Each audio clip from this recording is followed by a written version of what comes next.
आज बनवलं होतं मटका मटण.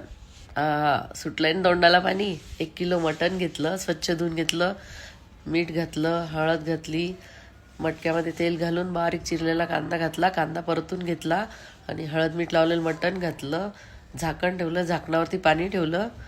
पाणी गरम झालंय, आता मटण व्यवस्थित मिक्स करून घेते आणि ते गरम पाणी त्यात सोडते. परत झाकण ठेवते, परत त्यात पाणी घालते. इकडे गॅसवरती कांदा आणि खोबरं पण छान भाजून घेतलं. पॅनमध्ये खसखस घातली, खडे मसाले घेतले, लवंग, दालचिनी, वेलदोडा आणि मिरे, धने घातले, चण्याची डाळ घातली आणि व्यवस्थित भाजून घेते. व्यवस्थित भाजले, याला थंड करायला साईडला काढून घेते. थंड झालं आहे, आता याला मिक्सरच्या भांड्यात काढते आणि एकदा मिक्सरचं भांडं फिरून घेते, म्हणजे खसखस बारीक होते. त्यात आता खोबरं घालते आणि भाजलेला कांदा पण घालून घेते आणि आता याला पाणी घालून व्यवस्थित बारीक करून घेते. मसाला छान बारीक झाला आहे.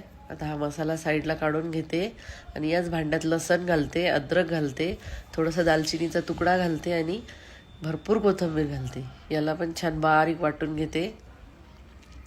इकडे मटण पण शिजलं आहे, ते साईडला काढून घेतलं. त्याच मटक्यामध्ये तेल घातलं आणि हिरवा वाटण घातलं, काळा मसाला घातला. आता तेलात व्यवस्थित परतून घेते. तेलामध्येच कोथिंबीर घालते. कोथिंबीर तेलात घातली की ती काळी पडत नाही.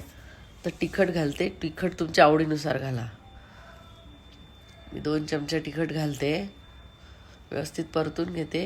मसाल्याला छान तेल सुटले, मीठ घालून घेते. मीठ मसाल्याच्या प्रमाणात घालायचं, कारण मटणाला मीठ घातलेलं आहे. मसाल्याला छान तेल सुटले, आता त्यात मटण घालून घेते. व्यवस्थित मिक्स करते. तुम्हाला जर रस्सा नको असेल, सुकं खायचं, तर तुम्ही असं सुकं खाऊ शकता. बाजूला काढलेलं सूप घालून घेते. सगळं व्यवस्थित मिक्स करून वरतून कोथिंबीर घालते आणि याला झाकण ठेवून एक उकळी येऊ देते. छान उकळी आलेली आहे.